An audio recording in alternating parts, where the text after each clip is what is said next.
Buenas tardes, vamos a proceder a iniciar la mesa redonda con la que se clausuran estos 24º encuentros de filosofía de Oviedo, y vamos a hacerlo con el tema Nación y Educación.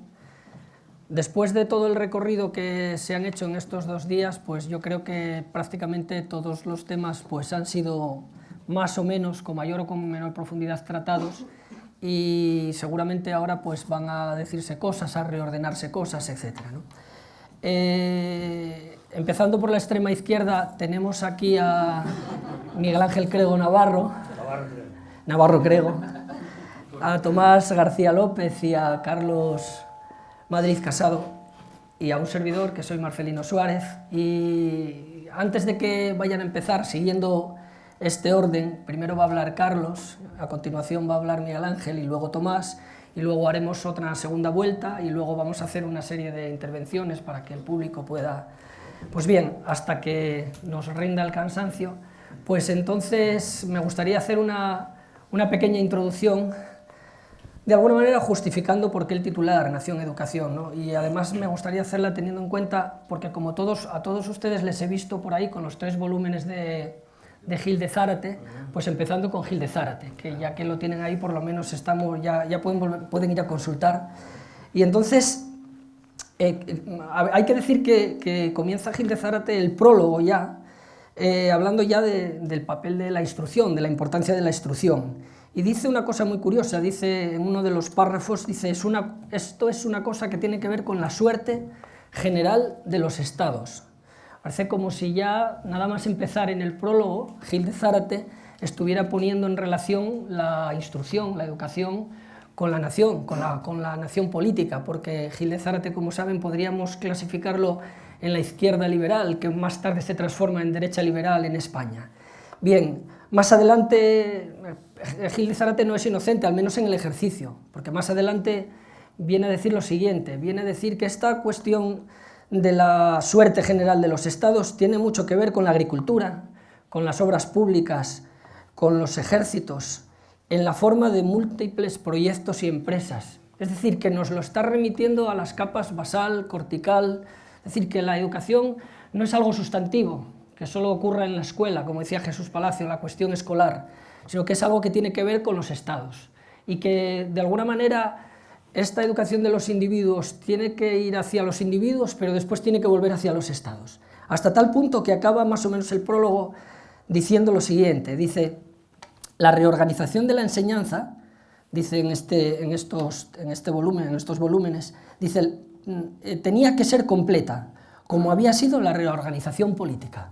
A nadie se nos escapará después de estos 2 días que están aquí como latiendo las ideas de olización y de constitución y construcción de la nación política por parte de la izquierda liberal. Bien, vamos a dar un salto e ir a un filósofo que parece que dice las mismas cosas que Gil de Zárate, pero que está en otra línea, y veremos. Este es Jaeger, esto es la paideia de Jaeger, y dice, todo pueblo que alcanza un cierto grado de desarrollo se halla naturalmente inclinado a practicar la educación. Ya parece que está poniendo otra vez la educación en relación con la sociedad política. Por lo tanto, parece que hay un vínculo. No habla de nación, por supuesto, y dice, la educación es el principio mediante el cual la comunidad humana, ya no utiliza el término nación ni el término Estado, habla de comunidad humana, conserva y transmite la peculiaridad física y espiritual. Es curioso esto, porque en principio, si tratásemos estos temas de una manera lisológica, parecería que los dos están diciendo lo mismo. Aquí lo que necesitamos son coordenadas que nos hagan una interpretación morfológica de lo que están diciendo. Pues bien, me parece que con estos 2 textos justificamos que hay un entrañamiento recíproco entre nación y educación, y probablemente entre educación y nación. Y para eso están pues los contertulios que tenemos hoy en la mesa, para hablar de educación y de nación y educación, y yo, sin más, creo que con esto queda un poco justificado, al menos de una manera libresca, aquello de lo que van a hablar. Pues pasamos la palabra a Carlos Madrid. Bueno, pues para empezar a analizar, ¿no?, las relaciones entre educación y nación, ¿no?, hay que dar algún parámetro, ¿no? Yo aquí lo que voy a hacer es dar dos parámetros y a partir de ahí pues dar algunas pinceladas rápidas, ¿no?, de la situación. El primero sería especificar a qué concepto de nación a qué especie, ¿no? En esta primera intervención la especie a la que me voy a coger es la nación política.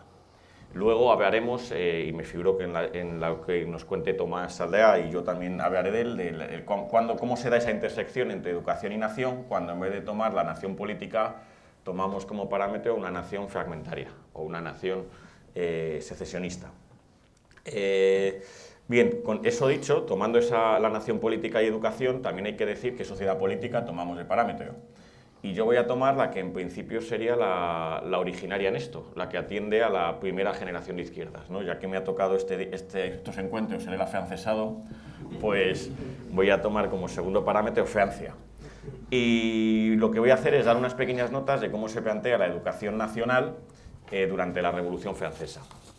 Bien, lo primero que hay que decir es que el interés por una educación nacional, que es un término que ya aparece precisamente en ese contexto histórico y que también aparece luego en España, alrededor de las Cortes de Cádiz, un poquito después, no es algo nuevo, es decir, eso ya está permeando prácticamente el siglo XVIII.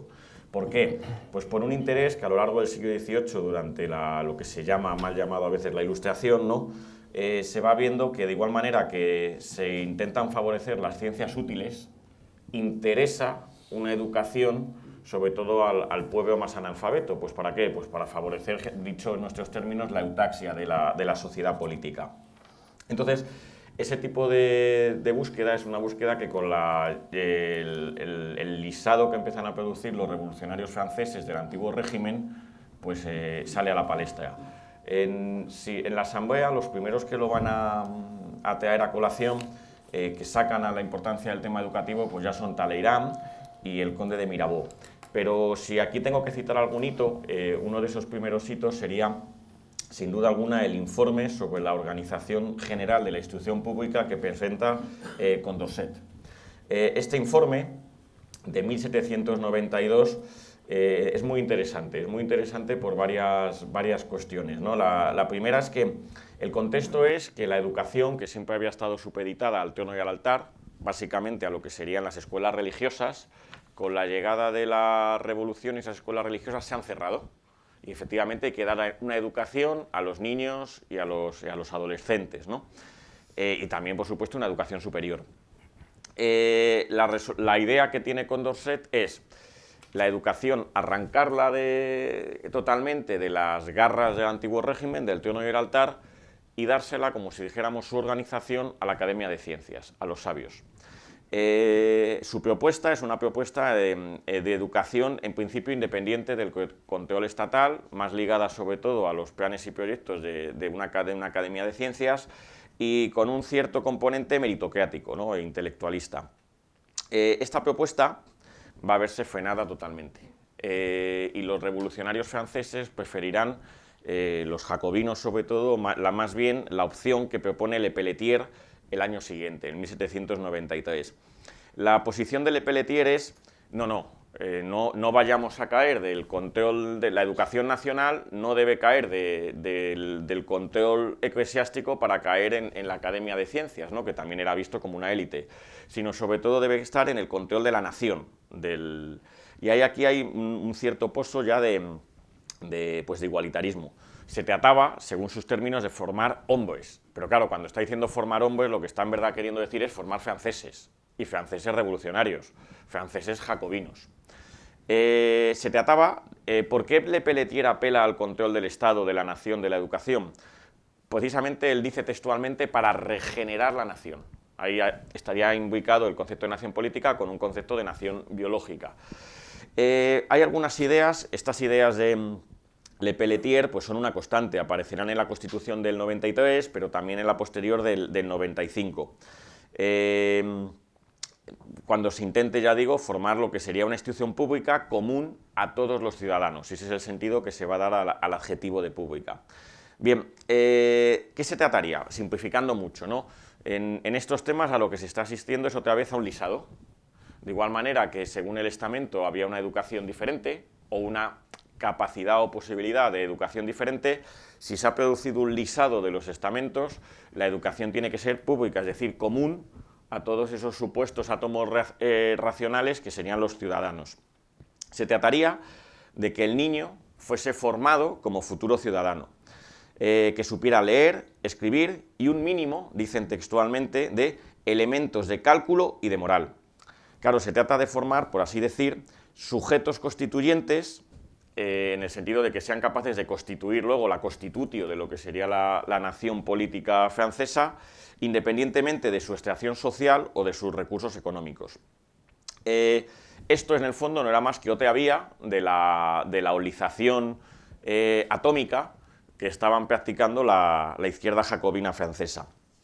¿Cómo quedó este informe luego al final sustanciado, ¿no? ¿Cómo quedó concretado en la creación de instituciones? Bueno, se suele decir, simplificando mucho, y aquí simplemente doy un par de pinceladas, ¿no?, que los jacobinos son los que se van a ocupar fundamentalmente de la educación primaria y los termidorianos de la educación secundaria y luego ya durante el directorio de la educación superior. La convención jacobina lo que decretó fue una educación primaria gratuita, laica y obligatoria para todos los niños. De hecho, los padres que no llevasen a sus niños a la escuela perderían sus derechos cívicos como ciudadanos. Que los termidorianos, en el momento que en 1795 el Gran Carnot organiza pues la revolución o contrarrevolución para desalojar a Robespierre, el cual acaba víctima de la guillotina, enseguida se ponen en marcha las medidas para poner en pie lo que sería una educación secundaria, con lo que se llamarían las escuelas centrales. Prácticamente se forma una por cada departamento francés, y cada una de estas escuelas centrales tiene que estar dotada de una biblioteca pública, un jardín botánico, un gabinete de historia natural y un gabinete de física y química. El plan educativo es muy curioso porque las asignaturas pues, van desde matemáticas, física y química, historia natural, lógica, economía política, que era una de las disciplinas que estaba en ciernes a lo largo del siglo XVIII, gramática, lenguas vivas y muertas, etcétera, etcétera. Y luego ya durante el directorio se irán sentando las bases de lo que sería la educación superior. Y aquí los dos proyectos más importantes son los siguientes. En primer lugar, dado que se habían cerrado lo que serían las universidades ligadas a la Iglesia, hay que intentar formar pues, a cuadros técnicos, ¿no? Y lo que en principio, durante la época del Comité de Salvación Pública, al que pertenecían ya Robespierre y Carnot, se había formado una comisión en la que participaron Mons, Berthollet y Fourcroy, para formar una escuela que se llamó en principio Escuela Central de Obras Públicas. Esto es la famosa, lo que luego ya es muy famosa y sigue manteniendo el nombre, la Escuela Politécnica. Esta Escuela Politécnica, de la cual el padre es el geómetra Mons, es de donde salieron la mayoría de ingenieros y todo un gran grupo de científicos franceses a lo largo del siglo XIX. Curiosamente, el que controló en el fondo el plan de estudios en la Escuela Politécnica no fue Mons, sino Lapéas. Lapéas se reservó el puesto de examinador y era el que decidía los libros de texto. Y una de sus declaraciones, uno de sus decretos al respecto, dice lo siguiente, dice Lapéas: la instrucción general, se está refiriendo a la Escuela Politécnica, debe versar sobre los principios elementales y fundamentales de las ciencias matemáticas. Debe ser proporcional a la inteligencia de la mayoría, pues en una escuela pública importa más conseguir muchos sujetos suficientemente instruidos que una minoría de sujetos muy fuertes. De aquí saldrían, ya digo, las legiones de ingenieros que serían básicas en lo que es la construcción nacional francesa a lo largo del siglo XIX. Pero el otro proyecto importante de educación superior, y con eso ya prácticamente cierro esta primera intervención, es la Escuela Normal Superior. Inmediatamente, y esto es una cuestión muy importante, la izquierda jacobina francesa, se da cuenta de que no solamente hay que formar al niño hablando francés, por cierto, no patois, es decir, no solamente hay que olizar a los futuros ciudadanos, sino también a los maestros. Claro, los maestros ya no pueden ser clérigos, tienen que ser nuevos cuadros de maestros, y entonces lo que se decide formar es una escuela normal. Cada departamento envía a París en 1794 a una serie de personas que han destacado pues, en sus en lo que serían las escuelas medias, para formarles como maestros. Y entonces se organiza en París un aula magna, donde en principio creo que fueron unos 300 estudiantes, reciben lecciones pues, de Laplace, Lagrange, como si dijéramos los grandes científicos del momento, para formarles como futuros ciudadanos. Entre esas lecciones, por cierto, estaba el sistema métrico decimal, ¿no? Que era otra forma de olización. La escuela normal sobrevivió bastante poco, no llegó ni a un año. Lo que sucede es que fue un ejemplo que luego sirvió para repetir a otra escala, una escala fractal, como si dijéramos que hubiera escuelas normales, ya no una centralizada en París, sino escuelas de formación de cuadros de profesores en los diferentes departamentos. Por ejemplo, uno de los matemáticos que pasa por ahí es Fourier, uno de los matemáticos más importantes, recibe lecciones de matemáticas allí, viendo a Laplace, del que dice que es verdaderamente aburrido cómo pasa de un tema a otro, pero queda encandilado por Mons, del que dice que era un excelente profesor. Dicho esto, hay que decir que hubo una cierta influencia francesa en el planteamiento de la educación nacional en España, y tal y como se plantea en Cádiz. Hay estudios que señalan como el informe Quintana de 1813, que pasa como por ser uno de las piedras fundacionales de la instrucción pública en España, un informe que no llegó a cuajar en ese momento, pero que luego es elevado al rango de ley durante el trienio liberal. Tiene influencia sobre todo de los revolucionarios franceses, ¿no? En el fondo, ese proyecto de decreto de 1814, y que si ustedes quieren consultarlo, está por ejemplo en filosofía.org, allí lo tienen, pues era el proyecto de una educación realmente nacional, pero cambiando el parámetro. Ese parámetro era en este momento, pues España, ya no Francia. Y por ahora, aquí quedo. Vamos a pasar la palabra a Miguel Ángel. Bueno, lo primero pedir disculpas por haberme llevado de mi vehemencia, pues a haber improvisado en la posibilidad de que yo participara. No tengo nada aquí más que mi propia memoria y mi propia biografía de 33 años, casi 33 cursos de profesor. Los profesores solemos contar la vida por cursos, ¿no? Yo voy a ser más prosaico que vosotros y también quiero ceñirme al tema de nación y educación, que es un tema que nos envuelve a todos, y que creo que cualquier persona que se dedique a la docencia, sin que docencia y educación tengan que ser por lo mismo conceptos sinónimos, pero sí coordinables, aunque sí también a la vez distinguibles, pues tiene que haber meditado, ¿no? Cualquier persona que lleve muchos años en la docencia, en cualquiera de sus tramos, ¿no? En lo que se llama ahora infantil, en primaria, en secundaria, bachillerato como parte de la secundaria o universidad, seguro que ha tenido que reflexionar sobre ese binomio, sobre esa relación biyectiva de la educación con la nación, porque la educación es una parte formal que reproduce la propia estructura del todo. Como parte formal es una parte que permite reconstruir ontológicamente ese todo que es la nación política. Y podríamos decir que, si por ejemplo Gustavo Bueno afirmaba que cada nación tiene la telebasura que se merece, pues tendríamos que decir, sobre todo en una sociedad democrática que presupone la participación ciudadana, que una nación tiene la educación que se merece. Y eso puede ser buen o mal síntoma, de tal manera que podríamos preguntarnos cómo es una nación, pues preguntarnos cómo son sus sistemas educativos, porque preguntarnos cómo son sus sistemas educativos es preguntarnos por su jerarquía de valores, por su jerarquía de construcción de los estatus y de los roles sociales, cosa que por otro lado saben todos los sociólogos. Esta mañana hablábamos de Frederick Jackson Turner. Yo pensaba que tenía una metodología, digamos, de idealismo funcionalista.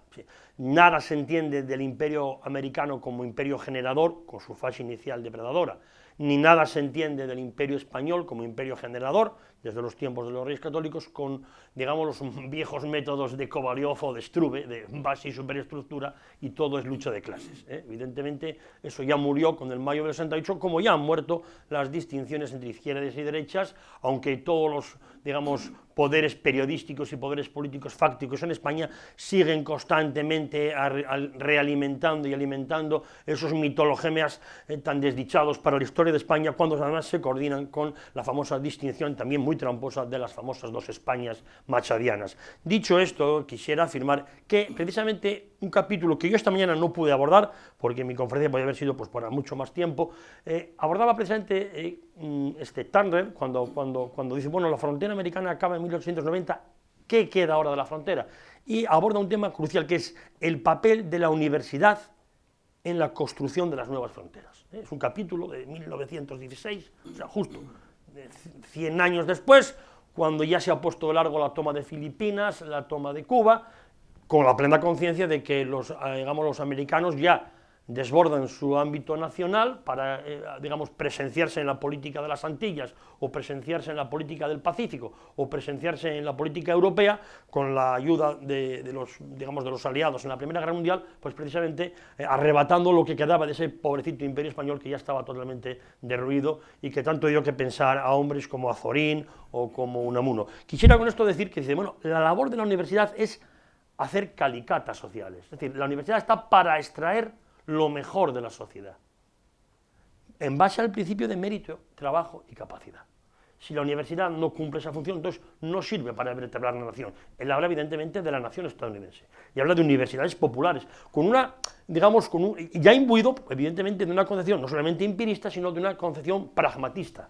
Es la época de Dewey, sobre todo es la época en la que algunos escriben, pues eso, las variedades de la experiencia religiosa, ¿no?, de William James. Es decir, ese pragmatismo tiene que ser que asociar la idea de progreso, que surge, por cierto, con Condorcet, en su obra Bosquejo de la evolución de las diferentes fases históricas del progreso humano, Condorcet, que tanta importancia tuvo, después en la génesis de la antropología, porque la teoría del progreso de Condorcet es la que pasa después a Turgot y a Taylor y a Morgan en la clasificación de las etapas evolutivas de la naturaleza humana y de la cultura humana. Bueno, pues dice eso, la universidad está para crear un cuerpo, diríamos nosotros, conjuntivo, también cortical, que permita desarrollar la pervivencia de la nación en los diferentes escenarios internacionales, porque no hay clase media y no hay nación si tenemos una población no solamente analfabetizada, sino anestesiada con mitologías, donde el individuo, vamos a ver cómo progresa moralmente al margen de sus capacidades. No, una nación es lo que sus individuos hacen con ella, y una nación es lo que el sistema educativo viene a sacar de cada uno de esos individuos. Apliquemos esto a la idea de España. Decía antes que cualquier profesor en ejercicio tiene que tener una idea, y si no la tiene, peor para él y peor para sus alumnos. Si yo parara mi propia circunstancia vital, yo no tengo que decir algo muy claro, me siento muy agradecido, algo que posiblemente por desgracia se ha malinterpretado, a lo que fue la España de la derecha socialista del franquismo, o sea, de ese franquismo posterior al año 59, cuando los tecnócratas del Opus, con cierto espíritu ya incluso europeísta, tomaron las riendas en previsión de qué iba a ser España después de la muerte del dictador, porque en España, hay que recordarlo, tuvimos un sistema educativo al principio muy exiguo, dada su implantación social. Yo cuando muchas veces oía cariñosamente a Gustavo Bueno hablar de su papel como jefe de estudios y como director en la Salamanca, que era casi una émulo de la Salamanca del siglo XIII, y me refiero a la Salamanca del año 49 al 60, pues evidentemente uno pensaba que, bueno, pues en España teníamos provincias que solo tenían un instituto por provincia. Y apelo al concepto de provincia, que viene muy bien de la tradición de los ilustrados, ¿no? Hay que reivindicar el concepto de provincia frente al concepto de comunidad autónoma. Bueno, pues había un instituto, uno masculino y uno femenino. ¿Quién iba a aquellos institutos? Pues evidentemente las personas de una cierta élite social y económica, ¿no? Y bueno, nos contaba pues eso, cómo había implementado pues, los conciertos musicales, no solo para chicas, sino para las familias, los sábados por la tarde, una labor educativa que es, y de hecho se notó cuando murió Bueno, que hubo gente que desde Salamanca se acordaba de su labor en el Lucia de Medrano, ¿no? Y todavía había gente de su misma edad prácticamente que se acordaban de su labor pedagógica, bueno, pues, o diríamos didáctica. Pues esto hay que reivindicarlo porque todos recordamos personas que se pudieron formar partiendo de estructuras muy humildes, pues en aquel bachillerato que tenía un examen de ingreso, un primero, un segundo, un tercero, un cuarto, una revalida de cuarto, un quinto, un sexto, una revalida de sexto. Todos hemos conocido personas en nuestras pequeñas ciudades que han ocupado grandes puestos en la sociedad, a nivel de escala de sociedad civil, con un simple bachillerato. Hubo una época que las cajas de ahorros estaban administradas por personas que eran simplemente bachilleres, pero bueno, un bachiller del año 70 daba ciento y raya muchas carreras de hoy día. En lo que se refiere a la vertebración eustáxica de la nación española. Nación que va más allá incluso de esos presuntos 40 años de oscuridad que supuso la dictadura o la autocracia franquista. Porque Franco no se inventó la nación española, como Franco no se inventó la autoridad en la escuela. Hoy día estamos en España en una grave situación de crisis, crisis promovida por el sistema de autonomías y crisis promovida por la implantación del pensamiento débil, del pensamiento Alicia, de la posmodernidad, que ha dicho que no hay relato, al no haber relato no hay verdad. Eso es como asesinar a Platón por la espalda. Si no hay verdad, no hay criterio. Si no hay criterio, pues vale igual la palabra del niño, la palabra del padre y la palabra del alumno. Yo he dicho muchas veces, casi en tono jocoso, pero doliéndome mucho, España, que cualquier día los profesores ya tendremos prohibido explicar el teorema de Pitágoras, porque a lo mejor el teorema de Pitágoras lo inventó Franco, y por qué narices va a tener que ser la suma de los cuadrados de los catetos, la hipotenusa al cuadrado, ya que yo, alumno, no lo voté. Ese es el mayor síntoma de lo que bueno diagnóstico como fundamentalismo democrático. Creer que la realidad M3, concepto de célula, el hecho de que agua oxigenada es H2O2 y no otra cosa, que no podría ser otra cosa, pues depende del pero voluntarismo psicologista y eticista de las personas. Por eso yo quiero decir que en este momento, digamos, es muy importante denunciar que el régimen del 78 es un reflejo, hoy día, por desgracia, de un estado, digamos, de decrepitud del sistema educativo que reproduce a escala el propio régimen de decrepitud al que ha llegado el régimen del 78, donde sus máximos críticos no son más que sus máximos consumadores. Léase, por ejemplo, el caso de las izquierdas indefinidas en manos de Podemos.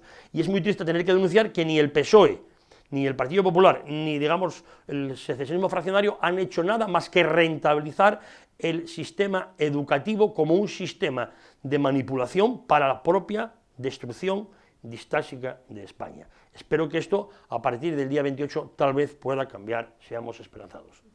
Una buena manera de terminar para dar paso a Tomás y a continuación empezar casi con el mismo tema que has dejado ahí planteado. Bueno, muy bien. Buenas tardes. Yo tengo que agradecerle a mi buen amigo Marcelino que me haya dado la oportunidad, pues, de rematar lo que no pude terminar el otro día, y que a la vez, pues, la organización de los encuentros, pues, lo ha aceptado, ¿no?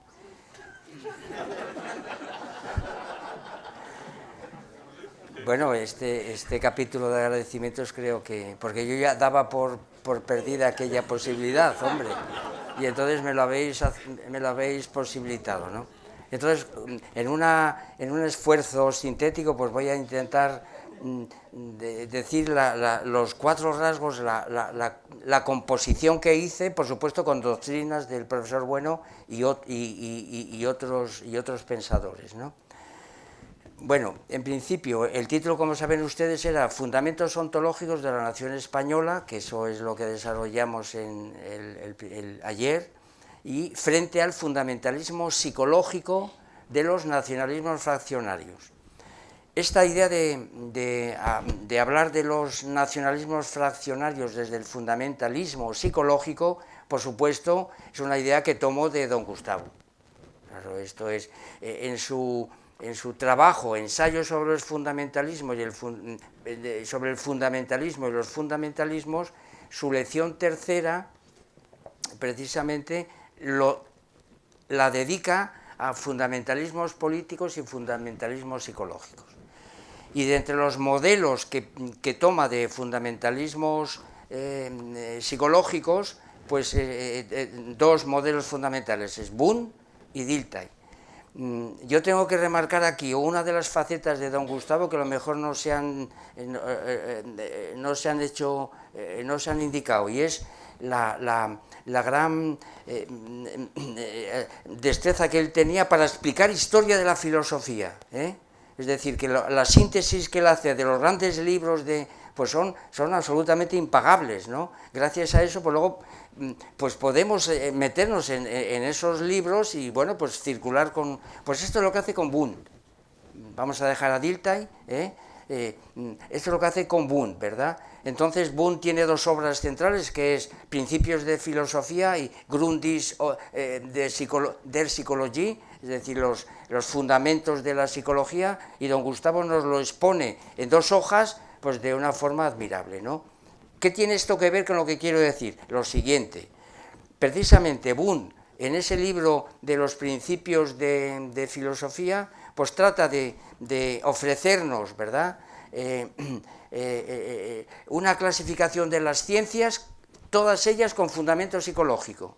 Y entonces don Gustavo dice, claro, esta es una perspectiva epistemológica y no noseológica. O su clasificación es epistemológica, claro, pero tiene en cuenta el asunto del conocimiento. Bueno, pues ¿qué hace Boone? Pues desde Platón hasta el momento actual, vamos a poner hasta Comte, va haciendo un recorrido por todas las clasificaciones que se han hecho de las ciencias, y Boone ve siempre fundamentos psicológicos en ellas, ¿no? Así, por ejemplo, empezando por Platón, pues Boone hace una clasificación de ciencias dialécticas, ciencias físicas y ciencias políticas, que Boone encuentra, por ejemplo, las ciencias dialécticas en el Teteto, Parménides, el sofista, las ciencias físicas en el Timeo, y las ciencias políticas, pues en la República, el Gorgias, política y ética.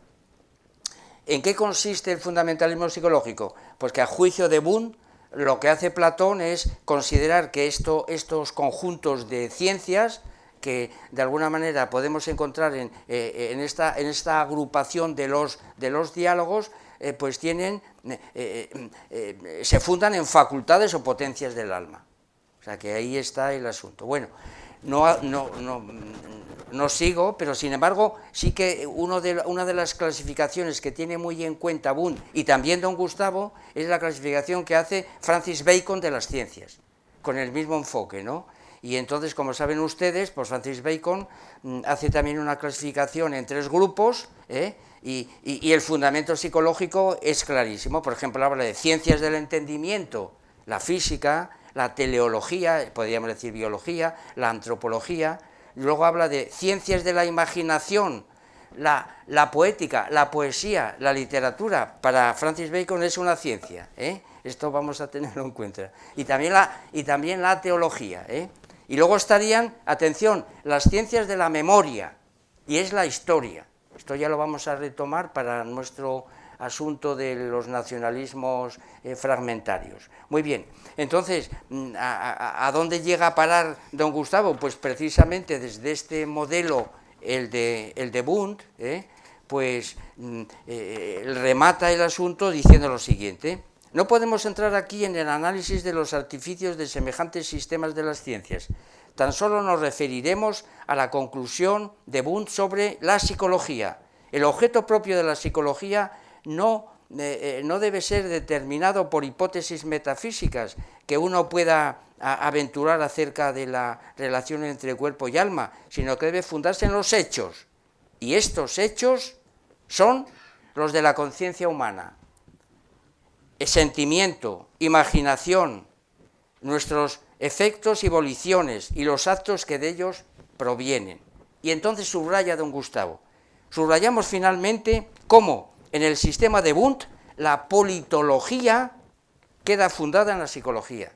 Esto es lo que hacen naturalmente los secesionistas, ¿no? La política y mutatis mutandis, la historia, pues se funda en los sentimientos, en la imaginación, en actos volitivos, afectivos, los afectos. Bueno, yo creo que yo cuando vi esto, pues dije, yo creo que podemos aplicarlo perfectamente a este asunto. Muy bien. El otro artefacto del que me voy a servir para componer esta parte, pues es otro asunto, otra faceta de don Gustavo que yo catalogaría de filosofía de la filología. ¿A cuento de qué lo digo? Porque la palabra nacionalismos, como ven ustedes, tiene un sufijo ismo, que don Gustavo lo analiza perfectamente, por tanto haciendo filosofía de la filología en ese trabajo que es Historia Natural de la Expresión Fundamentalismo Democrático. Analiza el significado, y ustedes cuenta que esto lo hacen en muchos otros lugares. Por ejemplo, estoy recordando ahora el mito de la felicidad, cuando hace el análisis filológico de los sujetos esenciales, cuyo sufijo es dad, por ejemplo, pues felicidad, libertad, que esto lo he aplicado yo también pues a las ideas de unidad e identidad. Son también, pues naturalmente, sujetos esenciales, ¿no? en la línea de esta filosofía-filología. Bueno, pues ¿qué dice con respecto a estos sufijos, y a este sufijo ismo que está detrás de una raíz o de una base que sería nacional, ismos, ¿no? Nacionalismos. Bueno, pues dice, en realidad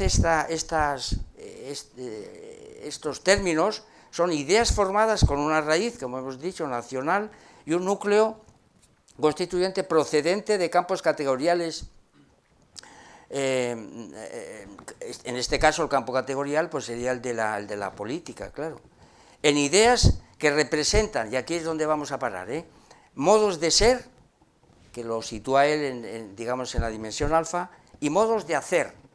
Aquí voy a intentar yo confluir con el tema genérico de la mesa, dentro de un sistema de alternativas. Por tanto, los términos terminados con el sufijo ismo, viene a decir don Gustavo, son clasificadores de formas de ser y de formas de hacer. Bueno, pues vamos entonces a esta cuestión. La siguiente composición la hago yo a propósito de lo que he hecho, pues, cuáles son los modos de ser de los nacionalistas fragmentarios, ¿verdad?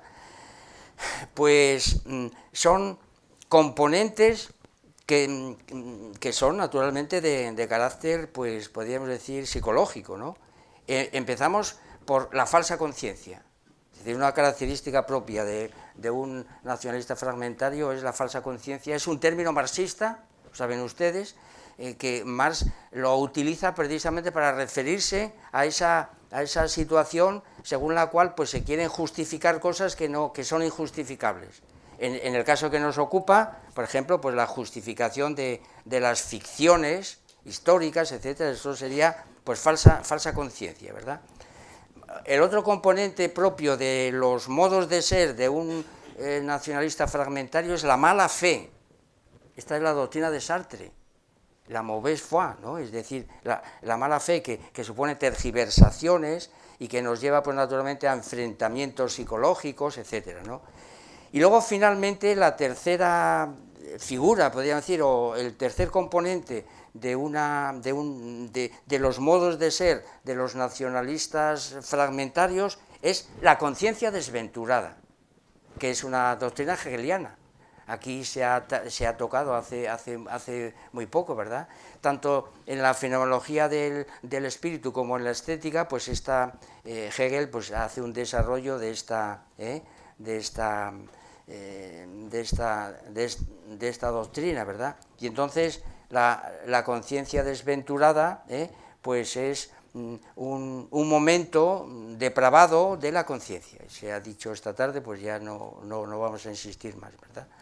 Bueno, entonces, claro, aquí no queda más remedio que hacer un pequeño recorrido por la doctrina hegeliana, porque precisamente de nuevo vamos a encontrarnos como don Gustavo hace una contrarréplica, una inversión de Hegel en este punto concreto, ¿verdad?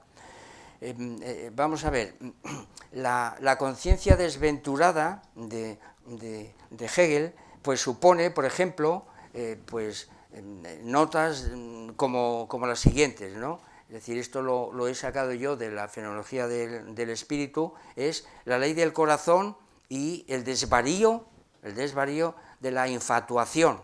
Es decir, que un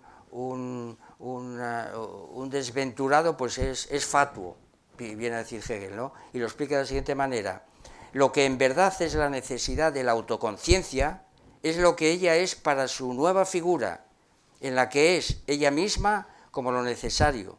Sabe que tiene inmediatamente en sí lo universal, o la ley, lo cual, en virtud de esta determinación, según la cual es el modo inmediato, el modo inmediato en el ser para sí de la conciencia. Y dice, se llama ley del corazón. Volvemos otra vez a este asunto. Y luego, como ejemplos de conciencia desventurada, pues nos coloca a Don Quijote. Aquí es donde vamos a entrar en polémica con Hegel, ¿verdad? Porque viene a decir que, pues eso, el curso del mundo tiene en tal momento, el curso del mundo tiene un tal momento en su poder por el hecho de que para él solo vale como un momento que puede tomar, que puede por tanto superar, como dejar subsistente, y con ello tiene también en su poder el caballero virtuoso firme en ese momento, o sea que sería una conciencia desventurada, ¿no? Y por otro lado dice, el curso del mundo es la conciencia despierta, en cambio, la conciencia desventurada pues viene a ser como la conciencia durmiente. Bueno, pues de las figuras literarias a modo de formas estéticas para ilustrar esta idea de conciencia desventurada, pues las toma el Fausto de Goethe, los bandidos de Schiller y Don Quijote de Cervantes. Estas son las figuras de la conciencia desventurada que se rigen por la ley del corazón y que están dormidos y que son fatuos. Entonces, claro, aquí alto al carro, ¿verdad? Porque don Gustavo entra directamente al asunto contra Hegel. Si ya vimos ayer cómo invierte don Gustavo a Hegel la ontología, porque para don Gustavo decir que todo lo real es racional, pues es un disparate morrocotudo, porque entonces se justifican pues verdaderas irracionalidades, como creer que hay un diseño inteligente, o que hay hilozoísmo, etcétera, etcétera, ¿no? Y entonces don Gustavo le dice lo contrario, ¿verdad? Es al contrario, todo lo racional es real, todo lo racional es real.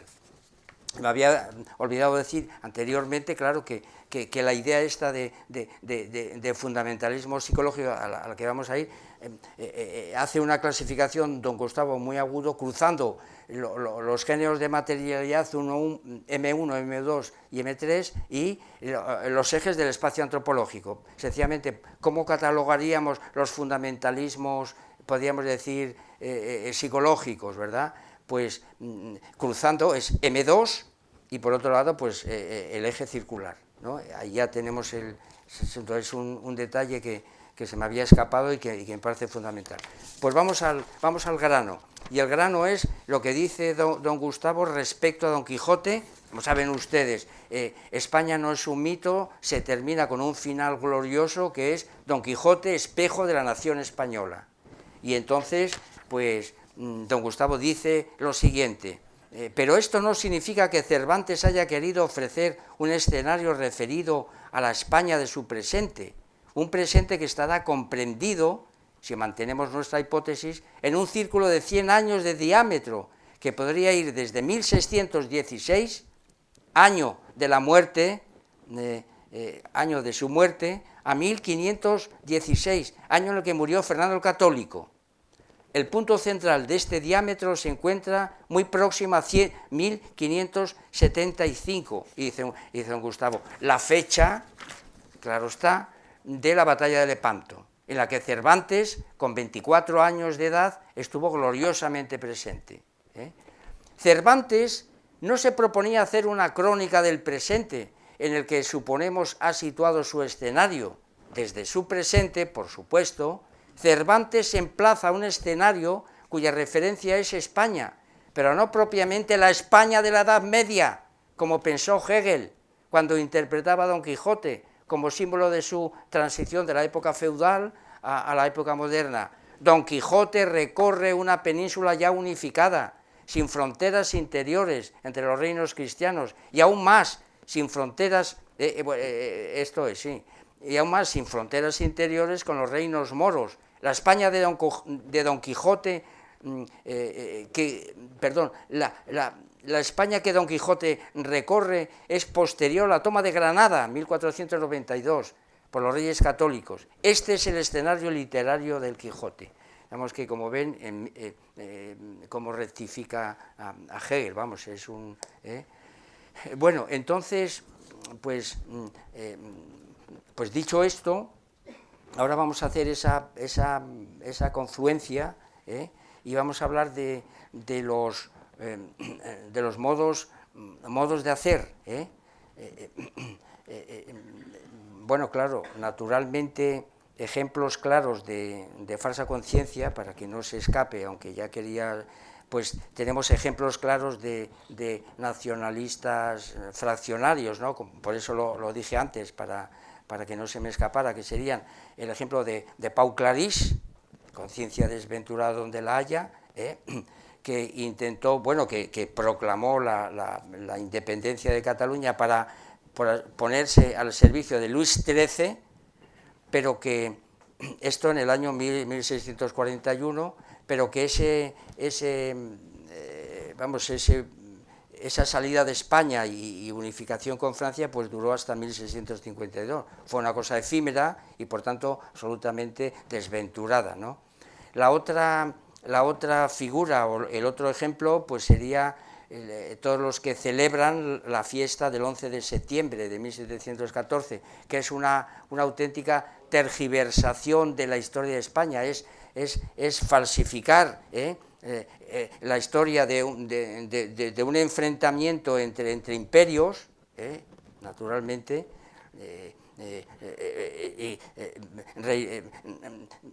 británico, español y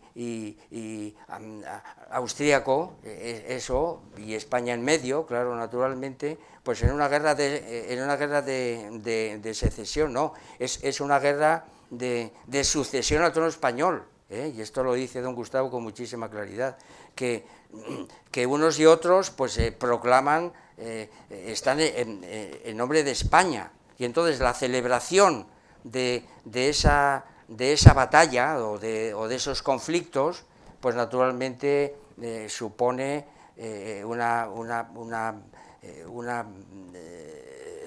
conciencia desventurada pues impresionante, ¿no? El creer que, bueno, pues eso, y además eso, fiesta nacional de un acontecimiento que está completamente desdibujado, ¿no? Falsificado. El otro ejemplo que he tomado, y ya termino, bueno, es Luis Companys, claro, Luis Companys, como saben ustedes, yo he traído aquí un libro que es muy emblemático para nosotros, ¿no? Que es el libro de un periodista que estuvo presente en los actos de las famosas 10 horas de Estat Català. Y este libro, ¿por qué es emblemático? Este libro lo ha editado pues Jesús Lainz con un prólogo extraordinario, y entonces yo recuerdo que nos pidió que se lo presentáramos, y se lo presentamos en la Nueva España, en el año 2016. Y entonces, un día me fui yo a casa de don Gustavo con el libro, y él, que se interesaba por todo, pues claro, lo cogió y me preguntó que para qué era y tal, y entonces le contamos el plan de que Nódulo Materialista lo iba a presentar aquí. Bueno, querrán ustedes, bueno, por esto es emblemático, porque este es uno de los últimos libros que leyó don Gustavo, porque lo tomó, le echó un gran vistazo y luego pues nos hizo comentarios que nos fueron muy útiles para aquella presentación. Entonces aquí Enrique de Angulo lo que cuenta son precisamente las desventuras de Companys, ¿no? Un pequeño fragmento, cuando ya la cosa está a punto de terminar, pues dice Enrique de Angulo: pero proseguían las deserciones en la Comisaría General de Orden Público. A medida que avanzaba la noche, cuando iba quedando allí menos gente, ya ni contestaban a las llamadas desesperadas de Companys. Aquí está la conciencia desventurada, ¿no? Es una desventura. Y de Encas les hacían que Companys y Desgans les hacían desde sus respectivos reductos. Companys envió a la comisaría de orden público al capitán Escofet, que al llegar se percató de que nada quedaba ya por hacer. Conciencia desventurada. A la madrugada de ese famoso día, de las 10 horas, quedaban en el edificio algunos guardias de asalto de la Generalidad, en actitud pacífica, con el comandante Salas Ginestar, el capitán Escofet y poquísimas gentes. El comisario, señor Coll, salió acompañado de un agente y sin utilizar su coche oficial, antes bien montando en uno de los autos requisados.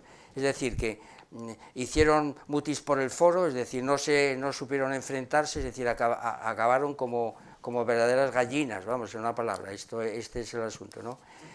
Pero aquella noche roja, pues supuso, por ejemplo, 46 muertos y 17 heridos.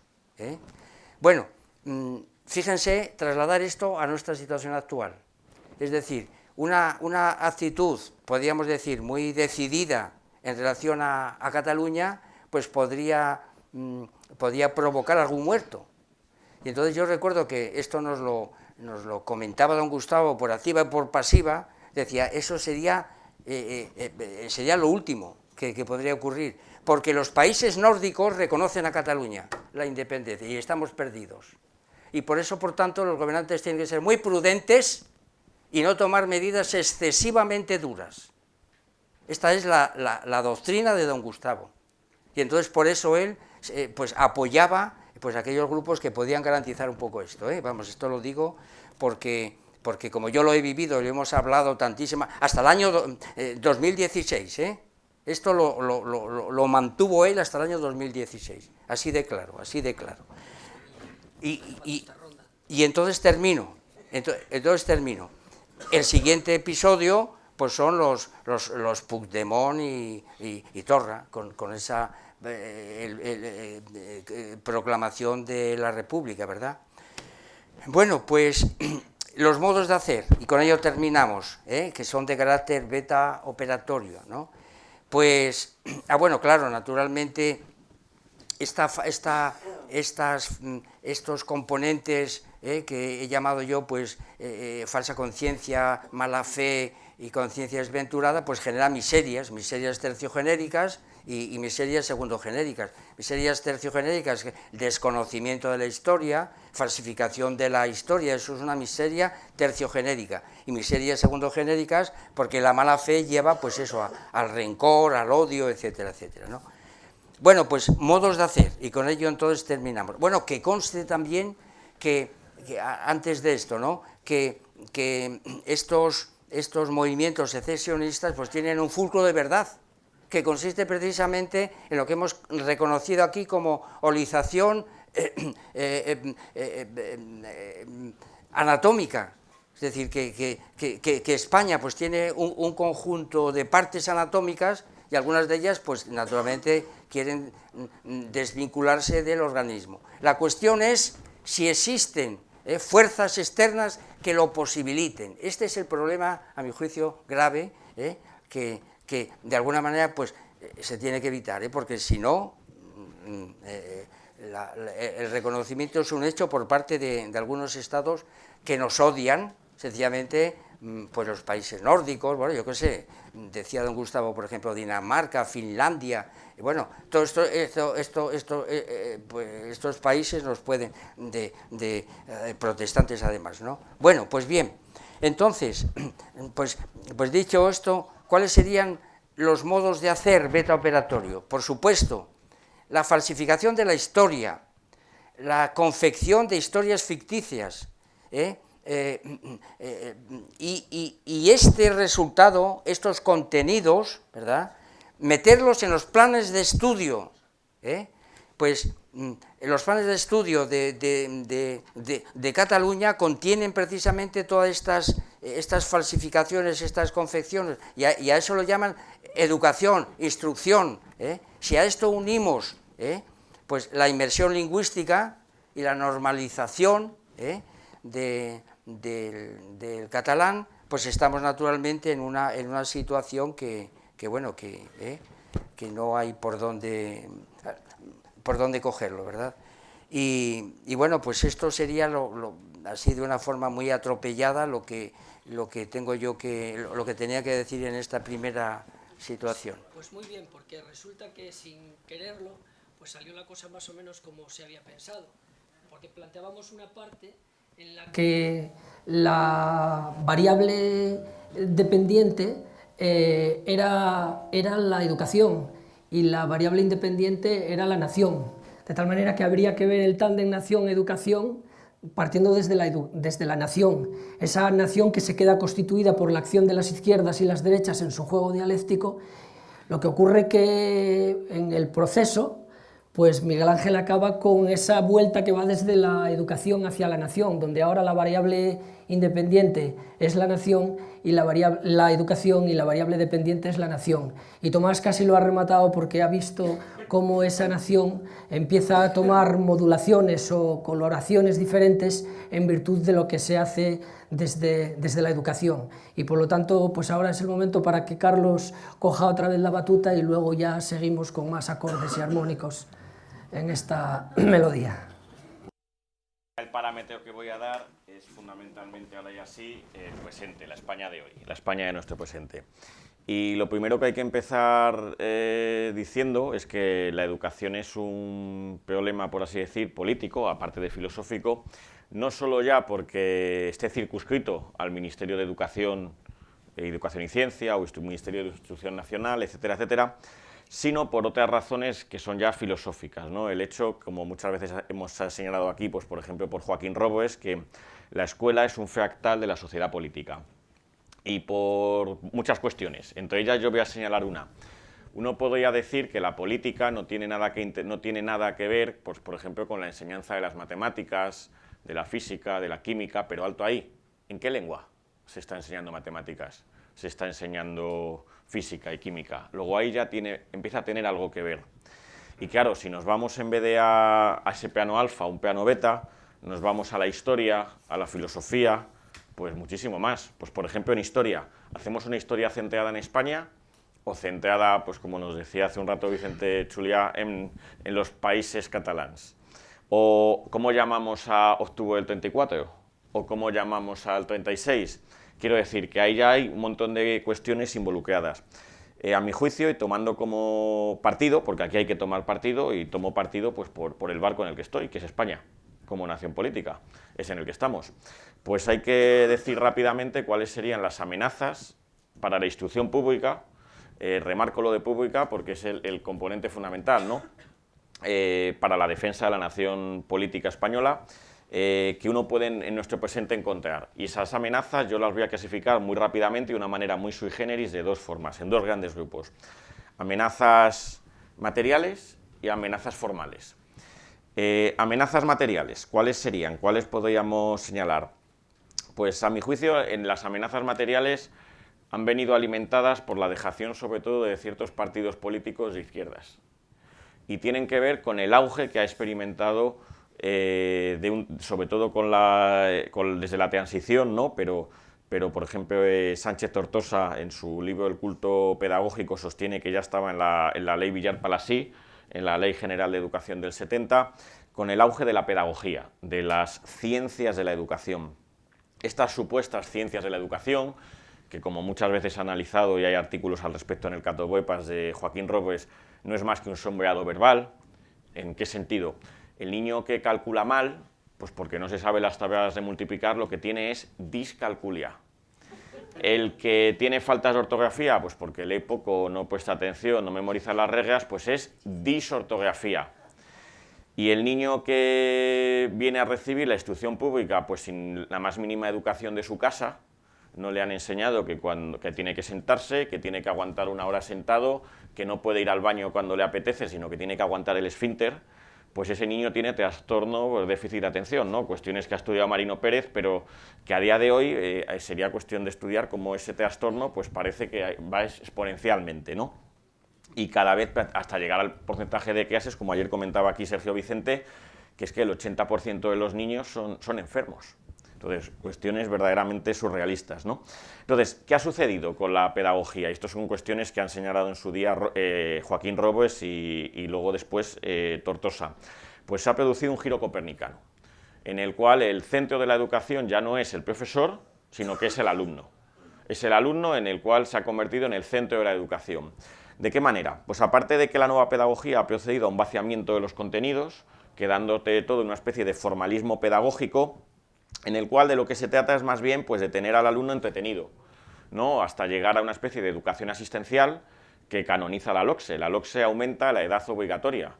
en el sentido de que antes un chico se ponía a trabajar pues con 14 años, que acababa la EGB, podía ponerse a trabajar y ahora es con 16. Es decir, les tenemos allí entretenidos. Y les tenemos entretenidos pues con diferentes actividades, ¿no? De hecho, pues la educación por proyectos, las excursiones, etcétera, etcétera, ¿no? Las nuevas tecnologías, es decir, un montón de cuestiones que lo que van es en la búsqueda eso de entretener, ¿no? Y de hecho el propio alumno te lo dice, es que no nos motivas, ¿no? Claro, es como si y digo, ¿y quién me motiva a mí, no? Claro. Entonces, al final, hasta cuestiones, ¿no? Como dice Joaquín Robles, con esa gracia que tiene, ¿no? De que hay que verle una cierta funcionalidad al asunto, ¿no? Que es que mientras están ahí, pues no están dehogándose, ¿no? O dándose de hostias fuera del instituto, ¿no? Entonces, Joaquín siempre lo dice así, pero tiene su sentido, ¿no? Por eso los institutos, conforme en los últimos 20 años, han ido viendo cómo las rejas van subiendo de nivel, ¿no? Porque en mi instituto se ve a veces, ¿no? Que parece aquello la valla de Melilla. Ves a los chicos que tiran la mochila al otro lado y luego ya van ellos, ¿no? Y entonces tienes que salir allí corriendo pues para detenerles y tal. Entonces, pues son situaciones dantescas, ¿no? El hecho de una puerta donde hay un bedel como si fuera una cárcel, que tienes que pasar 2 controles para entrar al instituto, ¿no? Entonces, pues este tipo de cuestiones tiene una funcionalidad, pues no están mientras tanto fuera, delinquiendo, etcétera, etcétera. Entonces, esos serían principalmente las amenazas, a mi juicio, materiales. Formales. Pues aquí los golpes han venido, a mi juicio, por partidos de la derecha homologada. Tiene que ver con un cierto adelgazamiento de lo que sería el sistema público educativo, en favor del sistemas privados o concertados. Esto, claro, voy a que matizar mucho y hay que ir por comunidades autónomas. En la que yo vengo en Madrid, pues esto es algo muy claro. Desde el gobierno saliente ha puesto, por ejemplo, el cheque escolar en bachillerato. Claro, eso muchos padres de clase media alta lo pueden ver muy bien, porque claro, en vez de tener que llevar a su hijo a un colegio donde pueda haber inmigrantes, pues lo llevan a un colegio donde con ese cheque escolar, acorde seguramente con su renta, que será alta, pues solamente van a encontrar chicos que tienen un cheque escolar de ese mismo nivel. Entonces, lo que sucede con esto es que desde el punto de vista nuestro, que es el de la nación española, lo que haría falta es una educación pública fuerte, porque es la única modo de olizar. ¿En qué sentido?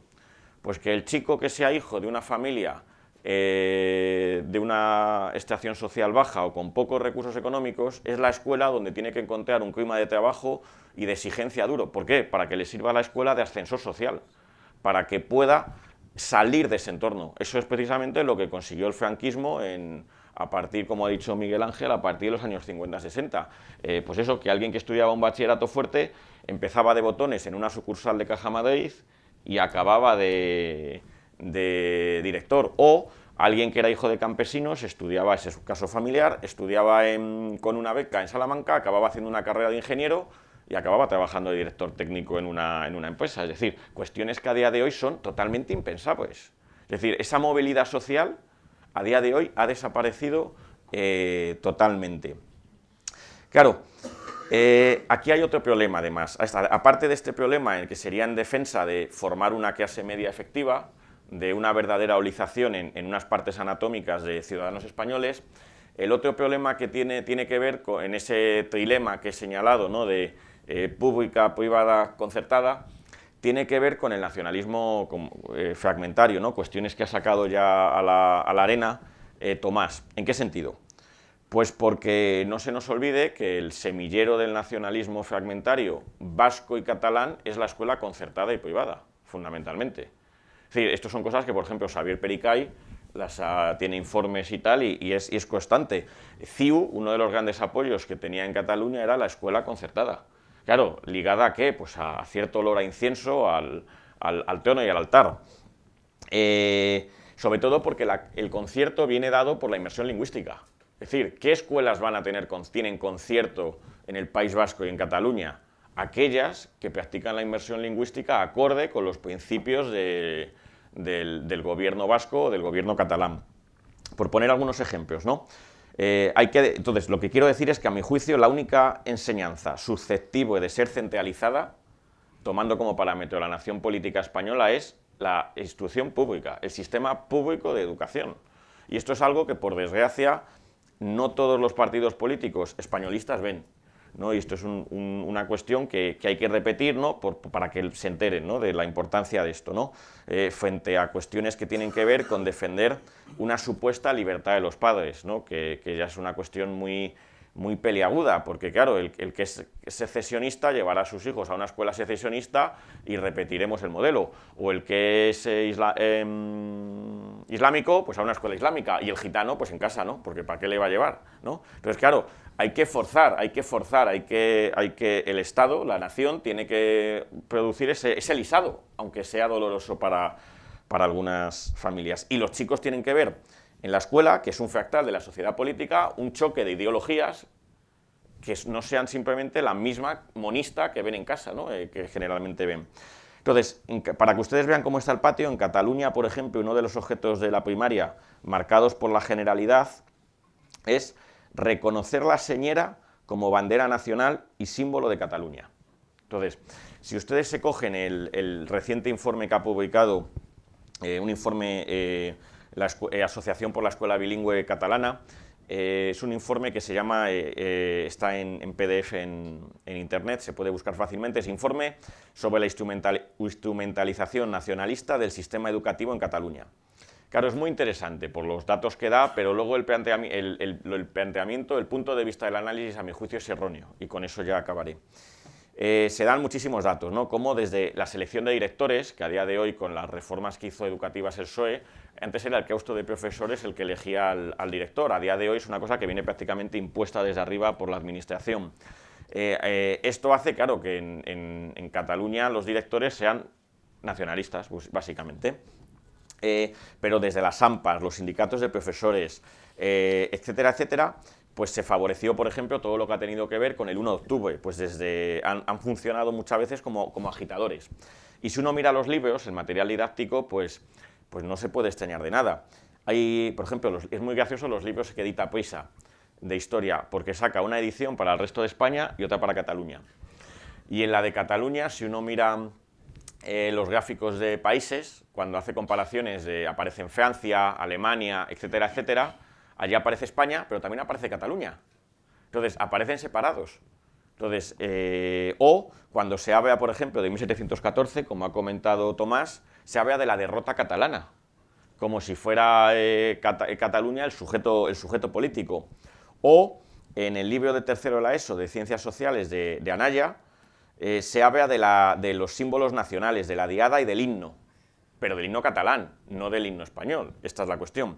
Claro, el problema es que uno lee el prólogo de este informe y el prólogo es el siguiente: se contrapone la politización nacionalista catalana a la democracia.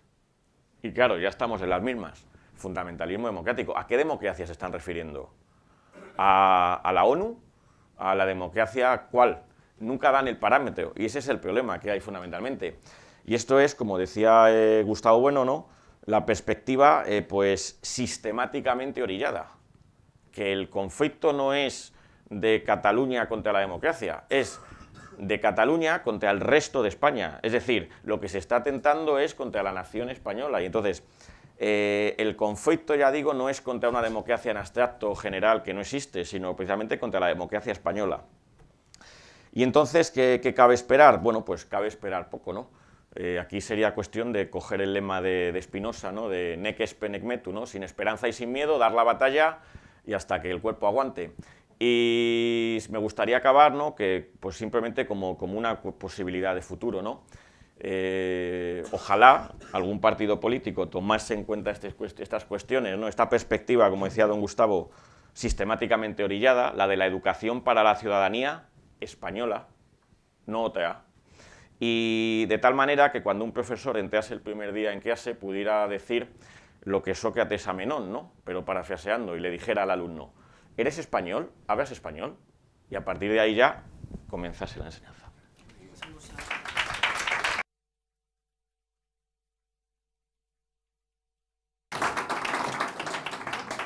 Miguel Ángel, tienes la palabra. Yo no puedo más que abundar en lo ya dicho, que es decir lo mismo que ha dicho Carlos, pero con otras palabras. Tú hablabas de fractal, yo hablaba de partes formales, de un todo, de una estructura holótica, una parte formal es aquella que es capaz de reconstruir el todo, porque si lo fragmentamos en partes materiales, como la arena de la que está compuesta un vaso de arcilla, pues ya no podemos reconstruir nada.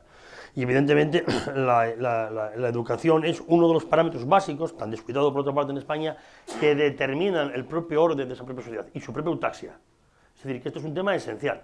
Esencial porque el núcleo, el cuerpo y el curso evolutivo de una nación dependen del núcleo, del cuerpo y el curso evolutivo de las propias evoluciones de las generaciones, de ese pasado que sigue siendo presente, de ese futuro que no ha llegado pero que el presente lo está codeterminando, y por decirlo con el viejo lenguaje orteguiano de tradición idealista alemana, pues la propia supervivencia de las generaciones, pero no en sentidos idealistas, sino en sentido material que conforman la nación española.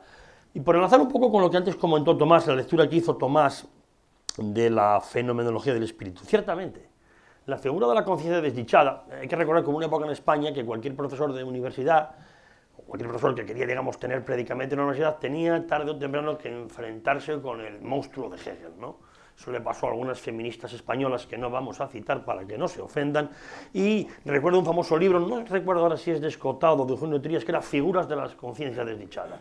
Yo recuerdo mucho Subirach, Xavier Rubén de Ventós, el propio Eugenio Trías, que tarde o temprano, en su tesina o su tesis, una de sus primeras obras era enfrentarse con Hegel o la herencia hegeliana, fuera Bloch o fuera Marcuse, había que enfrentarse con Hegel. Bueno, evidentemente el concepto de figura de la conciencia desdichada, o conciencia desventurada, que Hegel introduce cuando precisamente estás oyendo tronar la artillería de Napoleón en Jena, cuando saca la edición del jubileo de la fenomenología del espíritu, hace referencia precisamente al déficit del idealismo kantiano.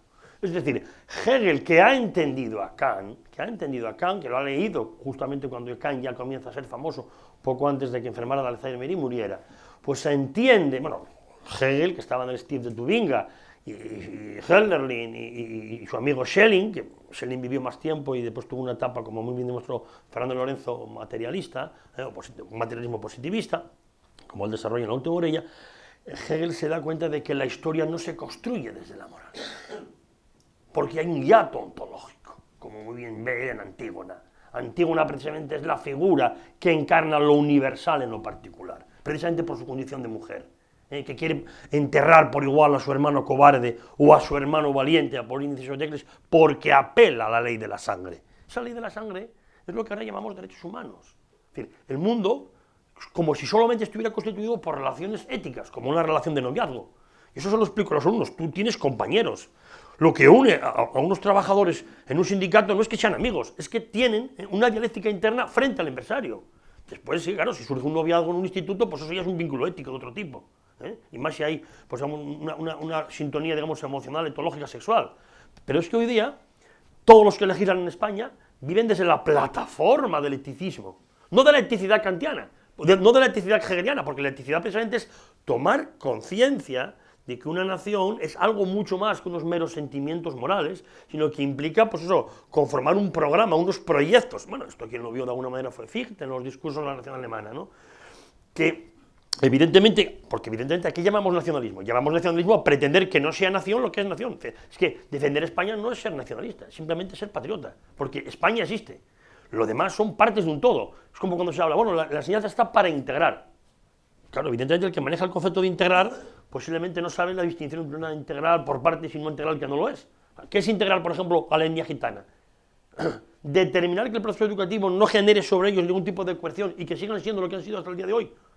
Claro, porque si evidentemente yo estoy bloqueado porque no puedo seguir, no puedo reñir, no puedo hacer nada, no hay coacción. La propia palabra educación significa eso, educere, conducir, y conducir es determinar, eso forma parte de cualquier ontología materialista que se haya leído la ética de Spinoza. Ciertamente, toda limitación, como bien sabe Spinoza, es negación, pero no hay educación sin limitación, porque lo demás es la barbarie, es decir, el reino ¿de qué? Pues como bien decía, bueno, el reino del pitecántropo, el reino del neandertal. Y entonces, ese es el problema que tenemos en España, que todos los sistemas educativos se han definido contra ese fantasma del franquismo como si el franquismo fuera parte también de la propia leyenda negra española, en este caso antiespañola. Claro, ayer se reprochaba aquí por mi amigo Quique, y hay que decirlo claramente, más amigo de los amigos, no, también más amigo de la verdad, evidentemente es que cuando se habla de España y ante España, esos conceptos, por desgracia, son críticos, no son psicologistas. No son psicologistas. Y el sistema educativo que tenemos, yo lo decía y lo vuelvo a repetir, tenemos que estar agradecidos por razones ontológicamente materialistas. Esto lo veía muy bien el propio Franco en sus entrevistas poco antes de morir, porque de lo que se trataba era de dejar una clase media para no volver a repetir las condiciones materiales, y lo digo en terminología marxista de existencia, que llevaron al 34 y que llevaron al 36. Eso es el ABC de la política, están en la política de Aristóteles. Una sociedad no puede sobrevivir si hay una amplia capa de masa analfabeta y pobre frente a unas élites enriquecidas y corruptas, que debe ser, por desgracia, lo que pasa en buena parte de las repúblicas sudamericanas. Entonces, el problema que tenemos en España es que hoy día no se enseña porque no se educa, y no se educa porque no se enseña. Yo tengo muy claro, evidentemente, cuando se dice dicotómicamente, bueno, la familia está para educar y la escuela está para instruir, sabemos que eso, es un a priori, porque es un a priori que no puedes demostrar, porque enseñar también es educar. Porque enseñar también conforma. Evidentemente yo enseño, vaya si enseño, si al chaval que, pasó el año pasado, le voy a decir grande, si un chaval que tiene un 5, su madre me llama y se acuerda de la mía, por el oficio más viejo del mundo, me dice, no, quiero que le pongas un 8. Evidentemente yo al del 5, si me pliego, a través del Prozac, a ponerle del 5 al 8, al del 10 no le puedo poner un 13. ¿Qué aprendieron esos chavales? ¿Para qué voy a estudiar? Si aquí todos aprobamos. El chaval que estudia un poco se siente frustrado, máxime cuando contempla que el más analfabeto de cada familia se mete en política, que es el primer problema que tenemos hoy día en España. En España, eso lo dice una novela francesa, en España, bueno, en general en Europa tenemos un problema, que es que la mayoría de la gente sabe hacer algo, pero son los peor pagados. Después están los que no sabemos hacer, esos somos los que enseñamos.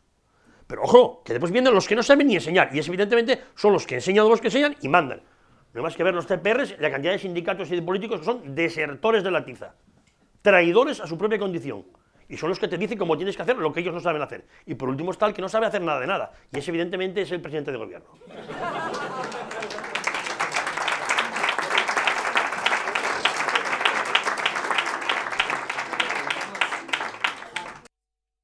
Tomás, le toca a Tomás ahora.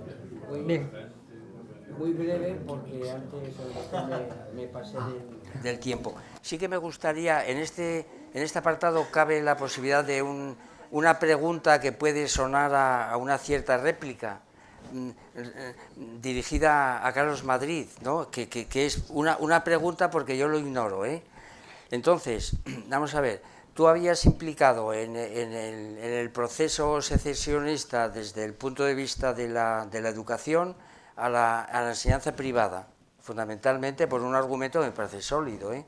Y entonces la pregunta que yo hago es esta, ¿no? Y a ver si, es decir, el acontecimiento conocido como el pseudo referéndum, ¿verdad?, que supuso unas urnas y unos centros, la cuestión es esta.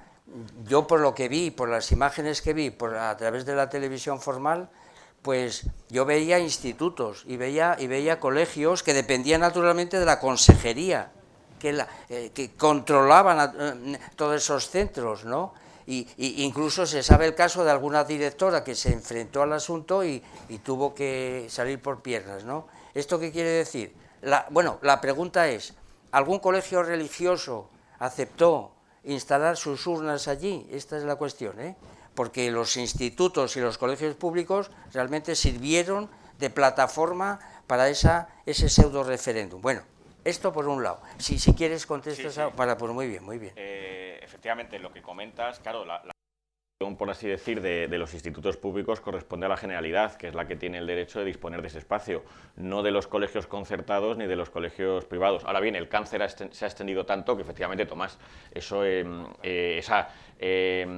problema, yo me refería sobre todo en germen. En germen creo que la ligazón de los, por ejemplo, si uno mira la lista de sindicatos de profesores y de escuela concertada, mira, la adscripción son fundamentalmente en Cataluña y el País Vasco, es PNV y CiU. Lo que pasa es que a día de hoy, cuando ya llevan ellos 20 años o 30 en el poder, el cáncer ha avanzado tanto que ya está también metido, por supuesto, en la escuela pública. Vale, y la única cosa más que añadiría es el problema, es la inacción de la inspección educativa, porque eso es lo que el Estado central sí que controla. Esa es la diferencia, a mi juicio, que nos permitiría revertir cierta situación en la escuela pública, porque ahí se controla, es decir, el Estado central podía haber actuado a través de la inspección sancionando a profesores, etcétera, etcétera, pero bueno, es lo que estamos viendo en la dejación de parte del gobierno central en tomar medidas. Bueno, muy bien, esto es así de... un minuto, vamos. Otro de los componentes importantes del nacionalismo fraccionario es lo que yo llamaría la inversión de Fichte. La inversión de Fichte. Ya saben ustedes que Fichte es el autor de El discurso de la nación alemana. Pero ese discurso de la nación alemana tenía como fin o como objetivo el nacionalismo agregacionista, es decir, la superación del Zollverein, y entonces, pues, precisamente la reunificación de todos los landes, precisamente para que se constituyera una nación política tan potente como Gran Bretaña. Esta es una cuestión. Mientras que los nacionalismos fraccionarios invierten a Fichte. Es decir, que hacen todo lo contrario, es el discurso de la nación alemana, pues el discurso de la nación catalana, precisamente para separarse de España.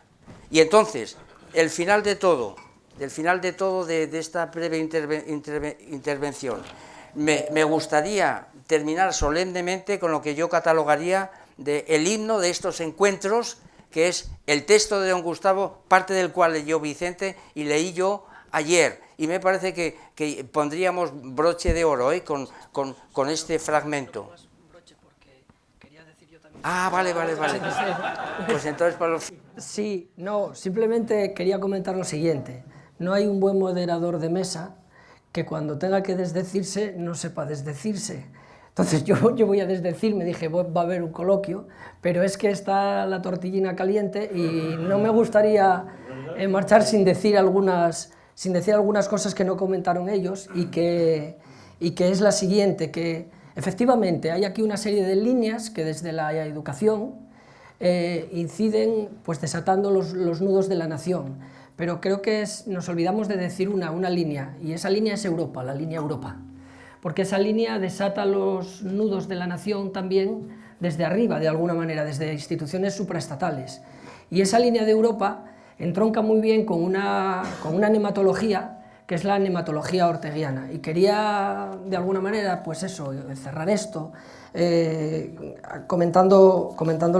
leyendo lo siguiente de Ortega, para que veamos cómo esa línea está en la LODE, está en los preámbulos de la LODE, está en la LOE, está en la LOCSE, en la LOPG y está también en la LOMCE. Es la línea Europa, los preámbulos constantemente, y además se infiltra constantemente en los criterios de evaluación de cada uno de los diseños curriculares de las diferentes materias, ¿no?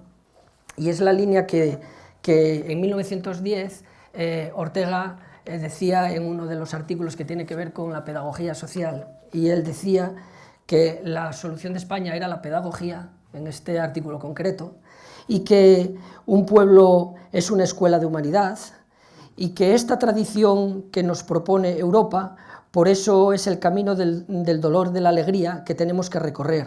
Y decía, la palabra regeneración no vino sola a la conciencia española, apenas comienza a hablar de regeneración, también hay que hablar de europeización. Y dice, regeneración es inseparable de europeización, por eso apenas se sintió la emoción reconstructiva, la angustia, la vergüenza y el anhelo. Se pensó la idea europeizadora, regeneración es el deseo, europeización es el medio de satisfacerlo. Verdaderamente se vio desde un principio que España era el problema y Europa la solución. Y esta es la línea Europa que tenemos actualmente en las leyes orgánicas de educación, con las que se están disolviendo los lazos de la nación por arriba, por los de abajo ya los habéis expuesto vosotros. Y eso era lo que quería hacer y cerrar sin... Y entonces se me permite declamar el himno. Sí. Sí. Bueno, léelo. Es un fragmento breve, hombre. Dice don Gustavo, con el que termina él la pregunta 3, ¿desde cuándo existe España? Entonces él termina de esta manera. El más duro golpe que sufrió la unidad de España había alcanzado desde la identidad hispánica, que España había alcanzado desde la identidad hispánica, fue sin duda el golpe que le asentó Napoleón. La invasión francesa abrió el camino, desde luego, a la reconformación de España como nación política, pero muy pronto fue despedazada como imperio, y este despedazamiento culminó en 1898 con la cuestión de Cuba y Filipinas.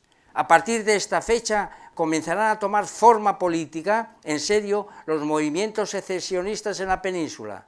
A partir de 1931 se presentará en público en el Parlamento español los nuevos pueblos que aspiran a ser naciones políticas, estados. Décadas después recibirán la denominación de nacionalidades autónomas. En la España de Maragall Rovira, de la de Ibarretxe, Otegi y Madrazo, es la España en la que muchos españoles comienzan a aborrecer hablar en español e incluso comienzan a aborrecer ser españoles. La unidad y la identidad hispánica comienza también a peligrar de nuevo en beneficio de una identidad europea en la que muchos esperan también encontrar la posibilidad de que la unidad de España quede definitivamente disuelta. La voluntad de secesión de las naciones étnicas españolas no hace sino continuar el proceso de descomposición de la nación española constituida en 1812.